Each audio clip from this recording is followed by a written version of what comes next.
All right, great. Let's get started. So welcome to the Rebirth Sessions today with the idea of meditation, and not as, we're also going to do a meditation, but also looking at the idea of what actually is meditation, because the fact that you're practicing it might say, bring up some questions about what is it actually that I'm doing, or what happens, or I read things about it and have my ideas about it.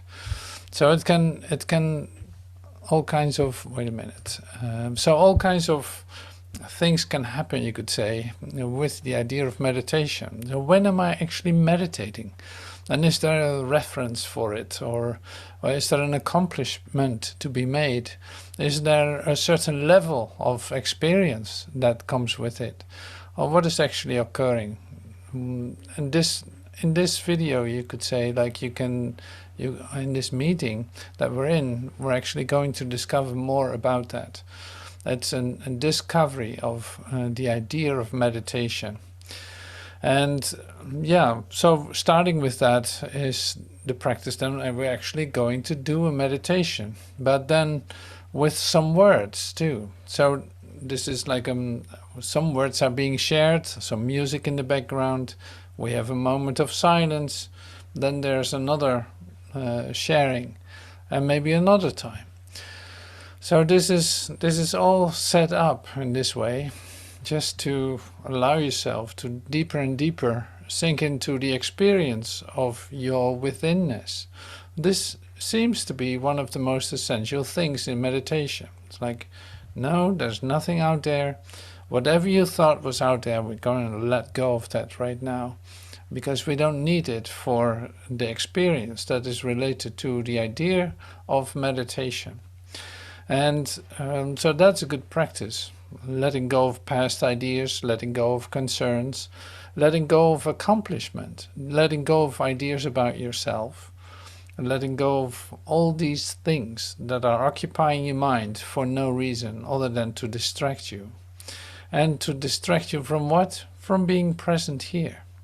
So it's like, this is the opportunity, in fact, to be yourself. And that's the accomplishment. You are going to be yourself no matter what. Like, truth is already true. It's not that you have to make it. And in that, you have a whole part. It is not that truth is separate from you. So this is your opportunity to actually feel that. Now, there are some really interesting things going on. And of course, we get into that deeper during this meeting. But one little exercise is always great, with an idea of, okay, so are you aware of the fact that actually minds are connected to one another, that there's no such thing as a separate mind? Maybe not directly, maybe you're not directly aware of that, but we can do a very easy experiment, you could say.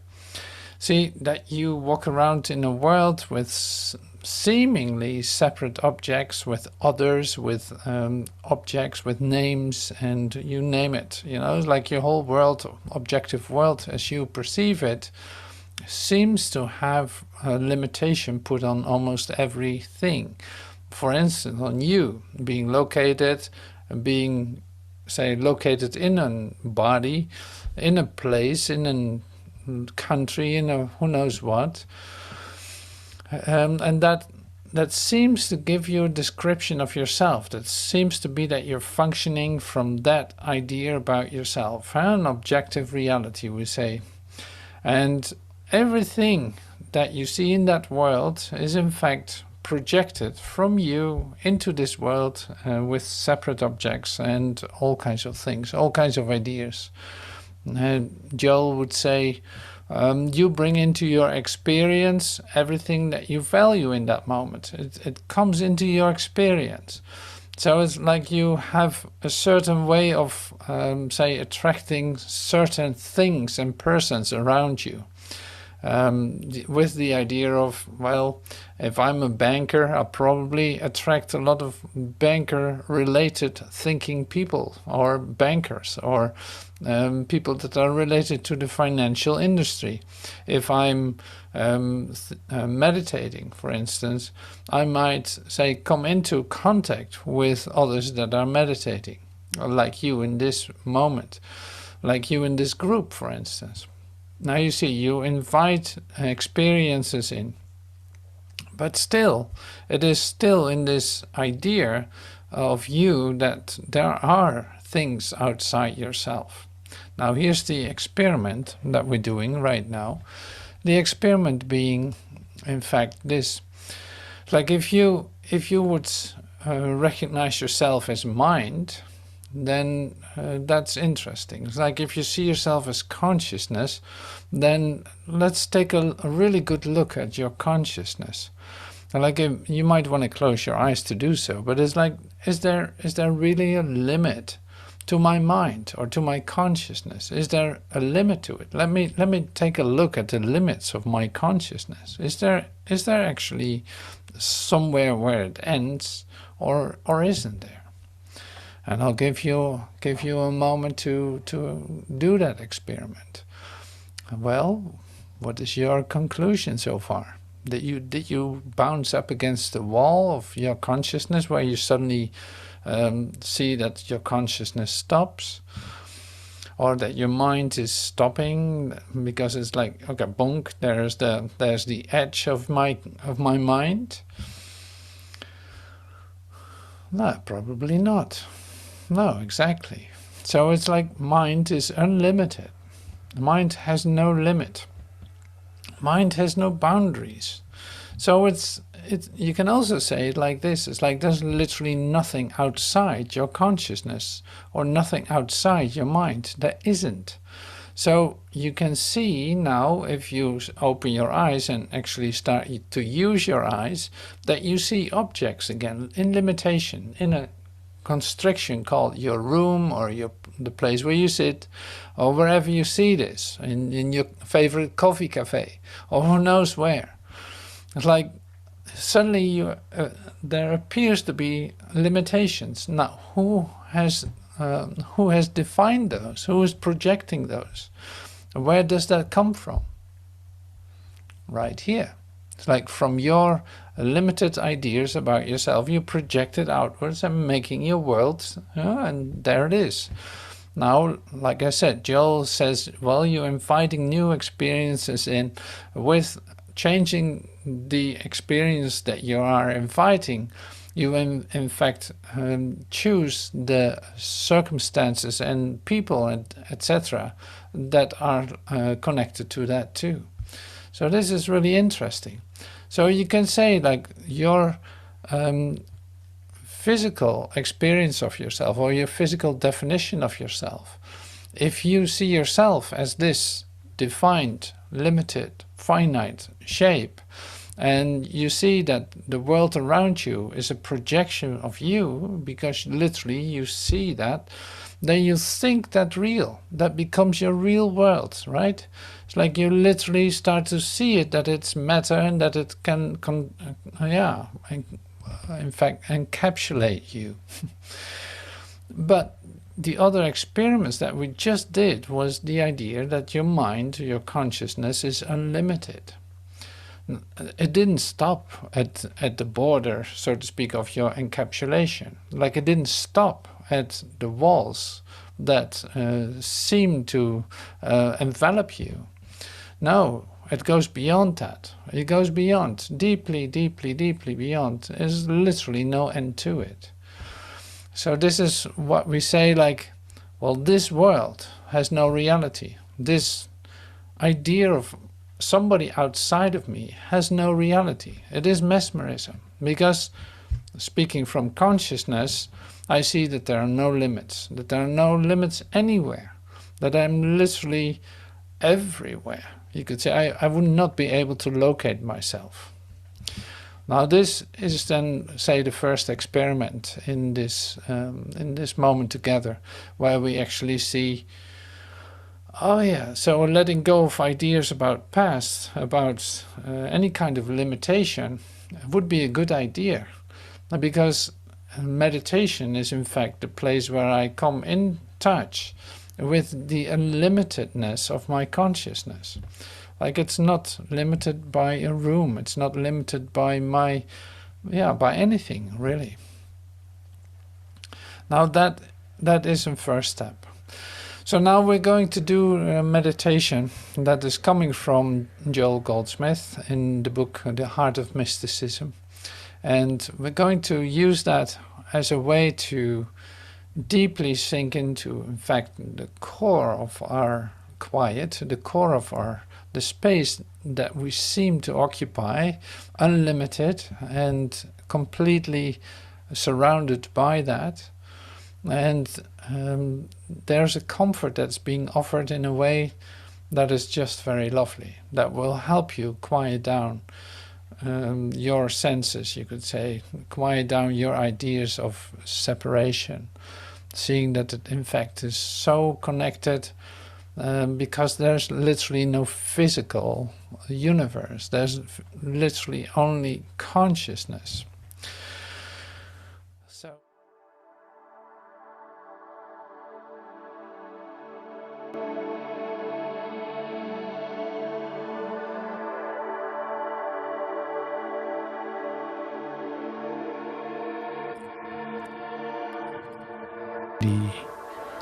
I am now in the secret place of the Most High. Right now, in spite of this appearance of being in the valley of the shadow of death, right now, I will fear no evil. For I and the Father are one. All that the Father has is mine. Though I make my bed in hell, thou art there with me. God in the midst of me is mighty. I am. I already am. And that which I am seeking, I already am. I am in the secret place of the Most High. I am about my Father's business. My eyes are closed to discords and inharmonies, to appearances and temptations. I do not see and I do not hear evil. Even though I see the appearance of evil, I do not accept it as reality. I see it as a shadow which I neither hate, love, nor fear. I behold God alone, God appearing as the life of all being. Merci, Père. Je suis chez toi, en toi. Mes yeux sont fermés aux discordes et aux inharmonies, aux apparences et aux tentations. Je ne vois pas et je n'entends pas le mal. Même si je vois l'apparence du mal, je ne l'accepte pas comme réalité. Je le vois comme une ombre que je ne déteste, n'aime, ni crains. Je vois Dieu, Dieu seul, Dieu apparaissant comme la vie de tout être. Merci, Père.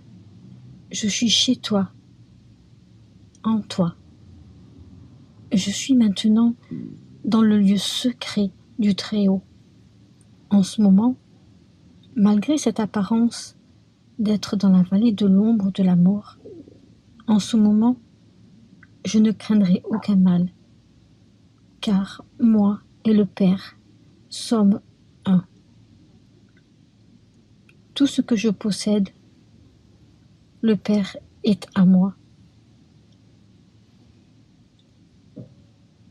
Même si je fais mon lit en enfer, tu es là avec moi.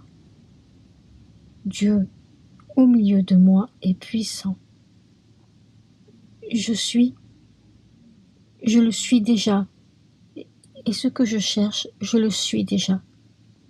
Je suis dans le lieu secret du Très-Haut. Je m'occupe des affaires de mon père.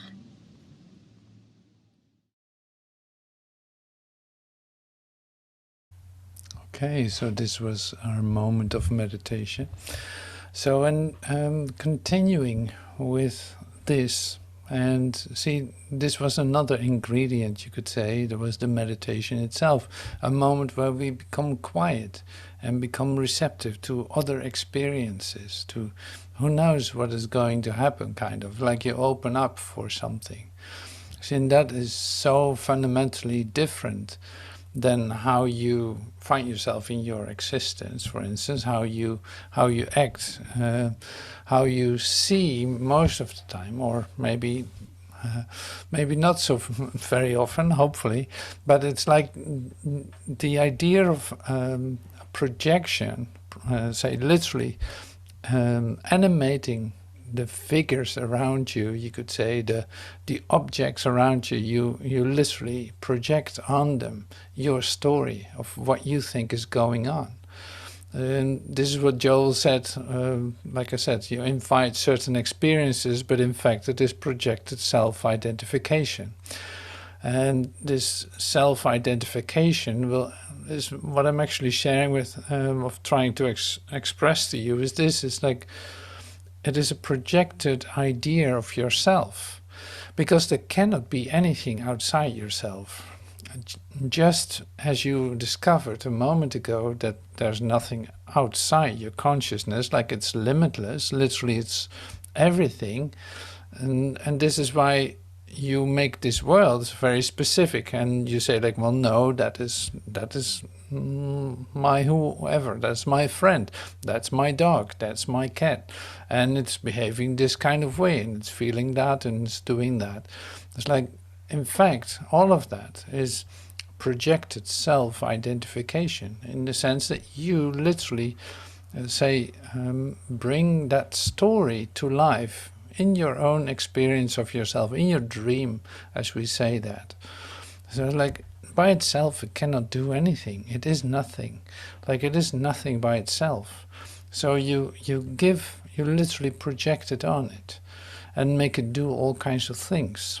So the same is in fact, see, the basic principle behind what you see that occurs to your physicality. If I keep repeating to myself that I'm a 150-year-old guy, I'm probably going to look like one. You know what I'm saying? It's like, this is what I program myself to be. And is there a right or wrong in that? No. Does it have anything to do with reality? No, not at all. So in other words, we keep ourselves busy. We have kept ourselves busy. We're awakening from it, but we have kept ourselves busy with projecting our ideas onto everything we see, and think that that's the world that exists right in front of us, and that we're part of. Now that is not so easy to grasp, I totally get that, but the idea that there is nothing outside of you becomes more acceptable when you realize that your consciousness is unlimited. So it's like, you don't bounce up against anything in your consciousness. And in this physical world, you can bounce up against everything. So, and you know that that is not the truth about you. It is mesmeric, as Joel says. I keep referring to Joel in this. But we're actually going to take a look at what Jesus says to it too in the Course in Miracles, because not only this projection, but the whole idea of meditation, and in fact this lodging from this, what you call this dream, so awakening or rebirthing, or accepting the miracle, or accepting atonement. Atonement would then be, say, to actually see this for what it is. And in fact, recognizing where you truly belong, like as we did in the meditation. My home is in thee. Like, that is my certainty. And that feels really good to say that, because it is true. And it is happening in this moment. Like, that is the only real thing that is occurring in this moment. The rest is a distraction from that idea. Now that becomes more and more acceptable too. So we're not doing everything at once, but I'm going to pull up some expressions that came to me to share, that to me are like very revealing and very clear in their expression. So that is regarding meditation, that's regarding how actually does this work, and how can I take a look at this, like how can this make sense? So meditation, a collaborative venture with God. That's how you will see where I get the title from. Meditation is a collaborative venture with God. So it's a collaboration, you could say, and it's also a venture. It is a step in your experience of yourself. It is a step, but you don't do it alone. Meditation is a collaborative venture with God. It cannot be undertaken successfully by those who disengage themselves from the Sonship, because they are disengaging themselves from me. That's what Jesus says. Meditation is a collaborative venture with God. It cannot be undertaken successfully by those who disengage themselves from the Sonship, because they are disengaging themselves from me. And okay, so we need more information. Well, here that is. God will come to you only as you will give him to your brothers. Learn first of them, your brothers, and you will be ready to hear God as you hear them. That is because the function of love is one. You can say it like this. And this comes to me to share it like this. It's like the idea of how does this work, and what is the place of my brother in this story, you could say. Is as long as I separate myself off from my brother and say, in fact, re-establishing my separation with my brother, I cannot know God. I cannot come into the experience of communication, because I literally see myself as separate. So in other words, if I don't recognize the equality and the unity that is actually taking place, recognizing with our consciousness, with the idea that minds are joined, that there's no separate mind. You cannot separate your mind off, since it is your consciousness. Like, no, it's all inclusive. You cannot separate yourself off. You think you can enclose yourself into a car or something, and thinking that the one sitting next to you in line in front of the traffic lights will not feel, or will not, say, receive what you are thinking. Well, you're wrong. That's not true. It's like there's literally no boundary there. There's no limitation. So it's interconnected. Now, if I separate myself off from my brother in that sense, I make a separation reel that makes it immediately impossible to come into communication with God. So one way or another, I'm doing that when I don't experience communication. And communication is not two ways, not from A to B and from B to A. Now, communication is literally instantaneous and total. It is happening at the same time, because there is only one consciousness, not separate bodies, right? So that makes total sense if we say it like this. And the acceptance of it is quite something. But you can also see that the acceptance of it is necessary, because it's in fact a total fake, thinking that you're separate from your brother. You're not. Where could anyone go if there's one consciousness? They're not separate consciousnesses. They're not separate states. No. So God will come to you only as you will give them to your brothers. Learn first of them, and you will be ready to hear God as you hear them. That is because the function of love is one, right? That we can all agree on that. So here's the miracle in the whole story. The miracle is a learning device which lessens the need for time. And time being, in fact, the tendency to project your identification onto others and things outside of you. So the miracle brings it back to you, recognizing that you're the dreamer of the dream, and that the nature of this is a dream, and that you can wake up out of it.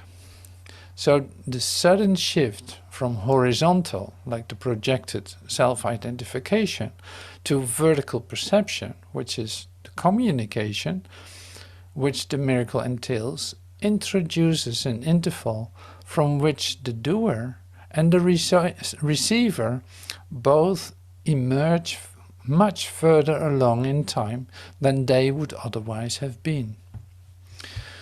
The miracle is a learning device which lessens the need for time. It's like it speeds up time. And why is that?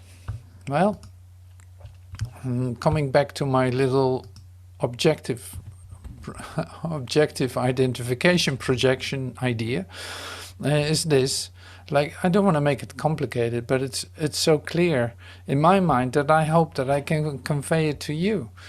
It's like, so the miracle lessens the need of time, and there's a reason for that. It's not like a magic thing going on. No, in my recognition that I'm one with my brother, I give the miracle to you. I offer you a miracle, literally a different experience of yourself, in my recognition of my oneness with you, and also in the recognition that this is a dream and that that's possible, that I can literally say be taken out of this for just a second. I'm shifting into a vertical alignment, and in fact I step out of time for a moment. Now it's not that I step out of time and then drop back in at exactly the same time. No, I'm actually moving forward in time. If I allow myself to be taken out of time for just a moment, I actually land somewhere else on the timeline, you could say. My suffering will be shorter. My say, denial of my truth will be shorter. So we'll come to that in a moment too, if you start to see how the miracle is working and why you have to come through the Christ in order to awaken. There's a reason for that too. Now, who can say more about that than Jesus himself? So the miracle is a learning device which lessens the need for time. The sudden shift excuse me, the sudden shift from horizontal to vertical perception, which the miracle entails, introduces an interval from which the doer, the miracle giver, and the receiver both emerge much further along in time than they would otherwise have been. No man, and here's Jesus speaking to us, no man cometh to the Father but by me, is among the most misunderstood statements in the Bible. Jesus says, no man cometh to the Father but by me. It does not mean that I am in any way separate from you, except in time.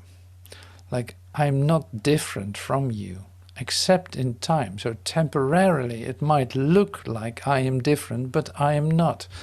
But no man cometh to the Father but by me. That is because I am one with you, and not because I'm separate, is what Jesus says. No, except in time it can look that way, and there's a reason for that. And here we go. Now we know that time does not exist. Actually, the statement is much more meaningful if it is considered on a vertical rather than a horizontal axis. So here we shift again into a whole different perspective. Instead of a vertical perspective, we enter into instead of a horizontal perspective, we shift into a vertical alignment. Regarded along the vertical, man stands below me, is what Jesus says, and I stand below God. in the process of rising up, I am higher. This is because without me, the distance between God and man is too great for man to encompass. So it's like Jesus comes meeting us halfway. He's like he can lift us up in order for that to be possible, to actually come into the experience of God, to actually come into the oneness of God. He is holding your hand, in other words, and he's holding your hands in rising up on the ladder to the I am.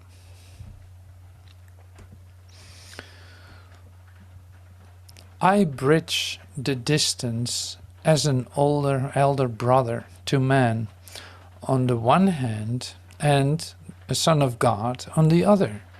My devotion to my brothers has placed me in charge of the sonship, which I can render completely only to the extent I can share it. So I bridge the distance as an elder brother to man on the one hand. So I bridge the distance as an elder brother to man on the one hand, and the Son of God on the other hand. Like on the other side of that is the Son of God. Like this is exactly the rebirth, or the coming to the realization of the I am. My devotion to my brothers has placed me in charge of the sonship, which I can render complete only to the extent I can share it. This appears to contradict another statement.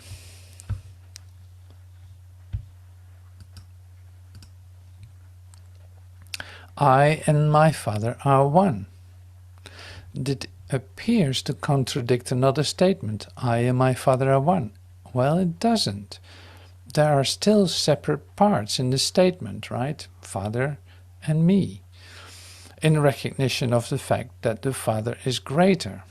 Actually, the original statement was, I and the Father are of one kind. So that makes the separation go out of the equation, you could say. So this appears to contradict another statement, I and my Father are one. But it doesn't. There are still separate parts in the statement, in recognition of the fact that the Father is greater. That's all. Actually, the original statement was, are of one kind. Now, how is that going to help you with meditation? You could ask. Like, well, the first definition that we looked at was in fact this. It's like, it's a collaborative venture. It's a collaborative venture. And so it is the same as what you read in in fact in the commandments. It's like if you start to meditate, if you want to pray, great. Joel says this many times too. It's like if you pray, great. Great that you want to do that. But first make peace with your brother. Like there's one love. There cannot be separate loves. There cannot be special love. Now all these ideas about that is like in the way to experience the one love. And that is so great about this. So in that sense, that really helps with an idea of meditation. It's like, when are you able to start the meditation? If you share God, you could say equally. If you share love equally. And how do you do that? Well, make peace with your brother. Actually come into a communication with your brother before you do anything. Like make that dissolve into a peaceful a moment together before anything can happen. Like that is essential. If you still have ideas of separation, then there's no space for God, you could say. And this really works that way. And that you don't relate that directly with meditation, but it really is. Like you gotta see it as in your mind where there's in fact no limitation. You put up like a fence against your brother. However you work that out, maybe via your for your projected self-identification, using your body, using, who knows what, you know how you do that. Like using that in order to separate your brother off. Not recognizing, in fact, that there's only one mind and it's communicating perfectly in this instant. Now that makes it really easy if you realize it like that. So I'm hoping to make sense when I share this like this. So the loveliness of this is, in fact, that you can practice this and you can have different experiences all the time. And that it is, okay, come on in. And that it's not limited only by your definitions, only by ideas you hold about yourself. See, that is the only thing that's in the way, you could say, in order to have a full-blown experience of your meditation. Like, that could be the only thing, because your mind is already limitless. You don't have to make that limitless or something. No, but if you occupy your mind with something and you think that is really important to you, while it is in fact an obstruction, then you will have to let go of that first. Now another part, and this is also where the rebirth sessions are, made for, is in fact the sharing of your godliness, the sharing of your discovery, and not necessarily as a happening, but more as an action of giving, is very important, because you allow yourself to give God away, to give God to your brother, to share the love that you feel for your brother, and all this is like, well, this is the place.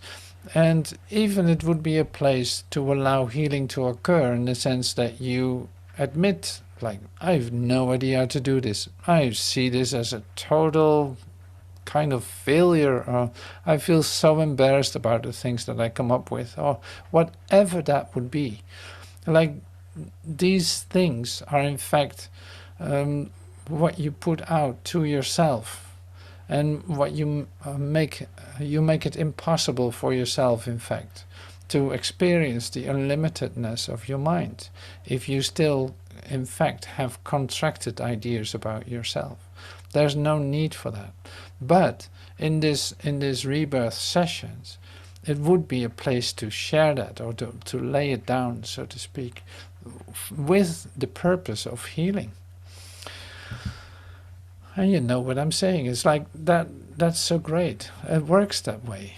So your experience of yourself is just an occurrence that takes place in your mind, that you hold on to and make it real every time you repeat that it is so. But if you would give it up in order for it to be released, then it can go and it's no longer there anymore. So that's always like a perfect thing. So maybe one thing that I need to say about that is this. It's like the projected self-identification. We're talking about identification. Literally, you make it yours. You make this world yours. You make your relationships yours. You make certain people yours. And you use them, in fact, to confirm you in your separation. Now, this is also a part of that. Like, that is, in fact, how you bind things here. Now, the projected self-identification is something you will have to let go of. That you will have to stop doing that, you could say, because there is nothing that needs to be identified here. Like, coming back to my your unlimited consciousness, it is nothing needs to be identified. If it's all one, what does it need to identify? Itself? No, not necessary. You see? So that's in fact another real deep one to discover for yourself, to come into the realization that it works like that. All right, well, I got to stop, I think. Yeah, way over time. All right, well, thank you so much for your attention, and we go to the second part of this meeting, and which is the non-public sharing. So thank you so much for your attention so far, and see you soon.